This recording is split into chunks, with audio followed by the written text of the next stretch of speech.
Hey guys, it's Matt. It's been almost a month since I filmed an episode of Truth Snack in my own living room, and I'm excited because today I'm answering a question that Christians often get, which is, why would a loving God send people to hell?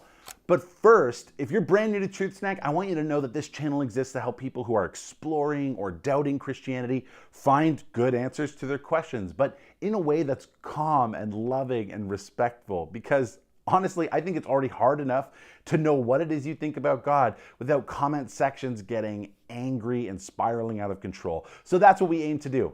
Okay, let's dive in. So today's topic comes to mind when I see memes like these. Memes that present God as a clingy, abusive creator who will throw a fit and throw you into hell if you don't worship him.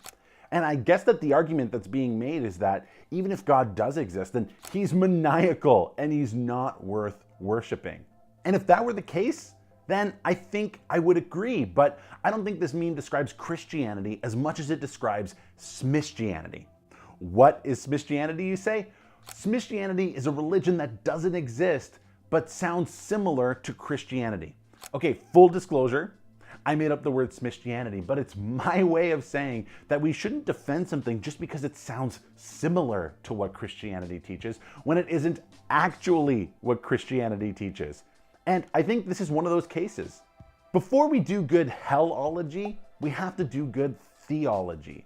And the super short Coles Notes version of the Bible is that God is perfectly good and loving and life-giving, and that he is the ultimate source of those things. And according to the Bible, the defining characteristic of heaven is not that you always get your favorite food or get your way or that it's perfectly comfortable. In fact, when you think about it, that's kind of shallow and selfish. But rather, the Bible describes the defining characteristic of heaven being the presence of God. And that makes perfect sense. If God is the perfect source of goodness and love and life, then that's heaven, a perfect relationship with a perfect God. And by contrast, maybe you see where I'm going with this, what makes hell absolute hell is the absence of goodness and love and life, the absence of God. That understanding is central to this discussion on hell. So we have to come back to our big question. Why would God send people to hell? Well, the Bible says that God doesn't want anybody to go to hell. In fact, the whole story of Christianity is that Jesus came and died so that we could have a restored relationship with God. God has made a way for us to choose relationship with him. But that's what's key. We have a choice. C.S. Lewis talks about hell like this. He says, the damned are, in one sense, successful, rebels to the end. The doors of hell are locked on the inside. I think Lewis is just pointing out the dilemma that we find ourselves in if God exists.